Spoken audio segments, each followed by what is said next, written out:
한미 방위비 협상이 난항인데 트럼프 과한 축하 뒤에 실린 메시지, 한국 정부가 밝히지 않은 전화 내용과 을이 바뀌고 있습니다. 4월 15일 CNN 등 수많은 해외 언론이 생방송으로 선거 과정을 취재하였습니다. 이 정도 해외 언론이 취재하는 선거는 지금까지 단 한 군데뿐이었습니다. 바로 미국 선거입니다. 미국이라는 나라가 지니는 영향력에서 자유로울 나라는 없습니다.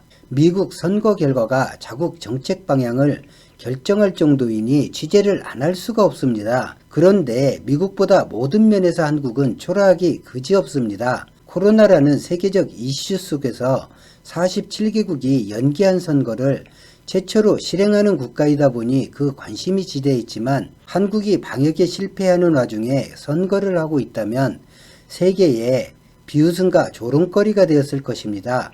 코로나 사태 이전에 대한민국은 관심을 두기엔 너무 작은 나라이며 주변에 너무 강해 보이는 국가들 덕분에 상대적으로 약소국가 같은 모습으로 보이는 국가가 대한민국입니다. 만약 한국이 유럽에 속한 나라였다면 10여 년 전에 이미 세계 질서를 이끄는 선도국가로 독일, 프랑스, 영국 등과 어깨를 나란히 했을 것입니다. 경제 12위, 군사력 6위, 강대국 순위 9위, 휴전국이지만 치안지수 1위의 나라. 하지만 왠지 보듬어 주어야 하는 듯한 나라.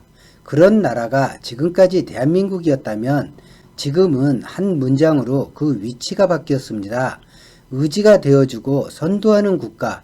요즘 해외 언론이 가장 많이 등장하는 대한민국을 가리키는 말입니다. 이 문장이 지니는 크기를 한국인이 가장 모른다는 것이 문제이긴 하지만 재미있는 현상이기도 합니다. 한국 국민은 당연한 듯 이런 말을 합니다.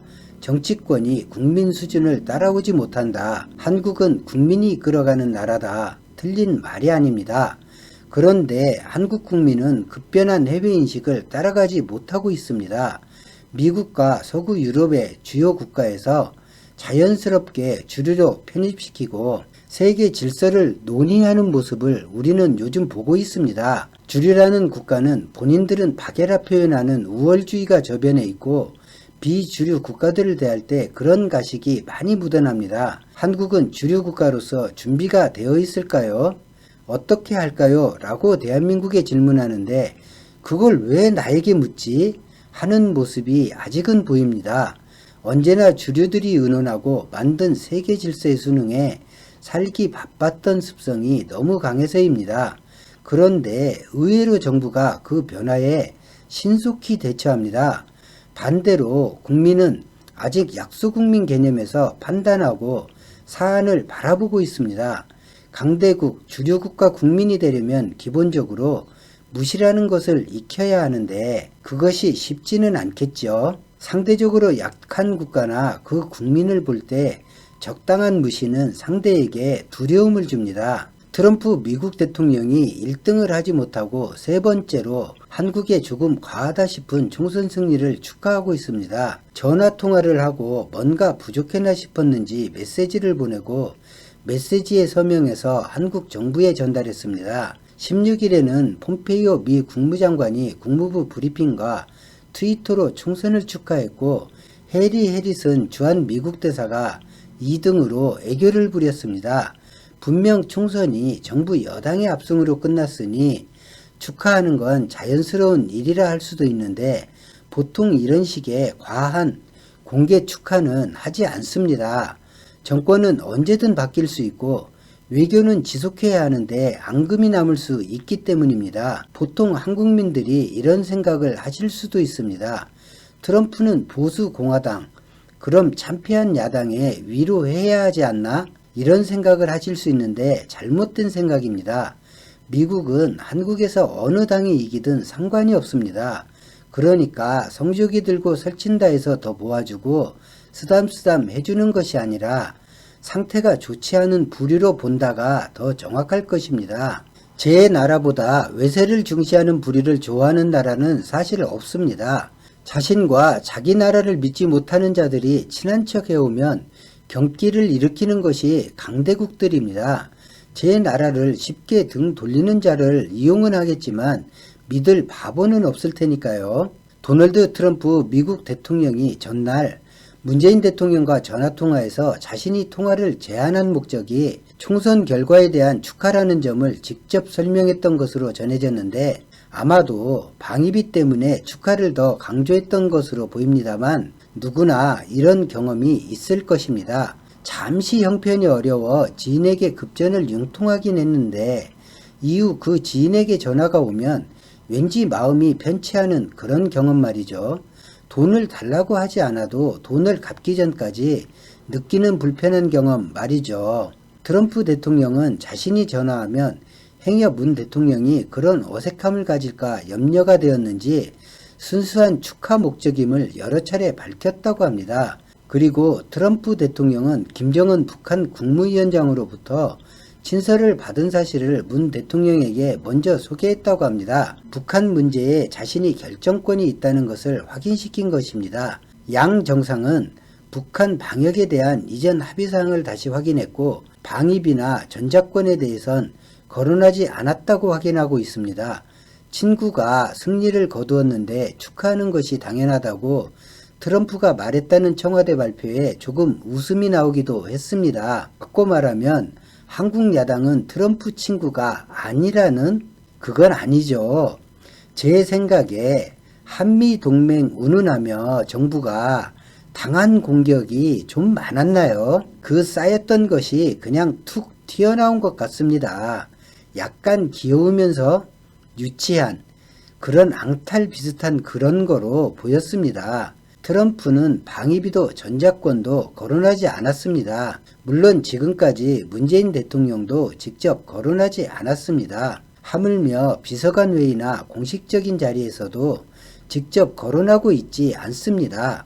대통령이란 자리는 더 물러설 곳이 없는 결정해야만 하는 자리이지 논의하는 과정의 자리가 아니기 때문입니다. 그리고 중요한 건 서로 직접적인 말은 하지 않았지만 직접 말하고 그것도 강도 높게 상대 귀에 대고 소리치고 있는 모습입니다. 세면도구를 챙겨 집 밖에 나가는 사람이 말을 안 해도 목욕탕 가는 것을 압니다. 로이터 통신에 따르면 7차 방위비 협상에서 양국 실무진은 한국이 제시한 협상안을 수용했다고 합니다. 폼페이오 국무장관도 이에 동의했다고 하지만 결론은 트럼프가 거절했다는 것을 이전 영상에서 설명해 드렸습니다. 이후 한국은 총선을 치렀고 문재인 정부는 막강한 힘을 얻었습니다. 문재인 정부가 주한 미군기지 노동자 무급휴직 문제를 특별법을 통해 해결하겠다는 것과 미국 무기 구매 계획을 변경하겠다라는 것을 밝힌 것은 상당한 메시지를 미국에 던진 것입니다. 즉, 더 협상 타결에 끌려가지 않겠다는 의지를 보여준 것입니다. 결제가 1년 지연되면 그 돈이 필요한 미국 방산업체는 당장 타격을 받습니다. 미국이 꺼내든 노동자 무급휴직 카드를 국내법으로 만들어 구제할 경우 미국 협상 카드가 무용지물이 되어버립니다. 그리고 중요한 한 가지가 있습니다. 잘 나가는 사람, 누구에게나 칭찬을 듣고 가까이 하려는 사람, 말하는 그것마다 실천으로 옳음을 증명하면서도 건방지거나 교만이 보이지 않는 사람, 그런 사람이 지금 대한민국입니다. 많은 국가가 관계 증진을 하려고 노력하는 모습이 실시간으로 우리도 세계도 보고 있습니다. 대한민국 영향력이 세계에 넓혀지고 있는 모습입니다. 미국이 쉽게 압박하고 드러내놓고 강요할 위치에서 벗어났음을 트럼프 행동으로 입증해주고 있습니다. 정부와 국민이 하지 않아도 될 걱정을 사서 하면서 미국 눈치를 보고 기침소리에 경계하는 약한 마음이 아니라면 전작권은 미국이 장난치지 못할 것입니다. 한국 정치권이 안보 공방으로 치달아 혼란스러운 상태가 되지 않는 한 정해진 일정대로 움직일 수밖에 없을 것입니다. 그 규칙을 미국이 깨면 그 명분으로 즉시 회수하면 됩니다. 구체적인 반환 일정을 미국은 최대한 늦추고 싶어 하겠지만 한국은 이를 단호히 거절해야만 합니다. 전작권은 주권입니다. 방위비나 전작권이나 명분은 한국에 있습니다.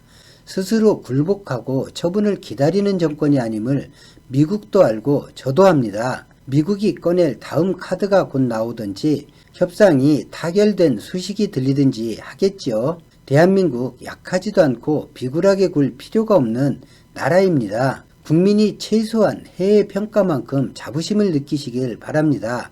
제가 의 발음이 잘 안 돼 듣기 불편하신 분 계실 텐데 이거 생각보다 잘 안 됩니다. 양해 부탁드립니다. 그리고 현 정부도 빨갱이 정권 또는 간첩 정부라고 하고 사법부도 이미 장악되었다고 그동안 주장했는데 이젠 입법부도 완전히 빨갱이가 장악했습니다. 선거도 끝났고 이젠 정신 차리실 분들 제발 정신 차리시길 바랍니다. 오늘 영상은 여기까지입니다. 고맙습니다.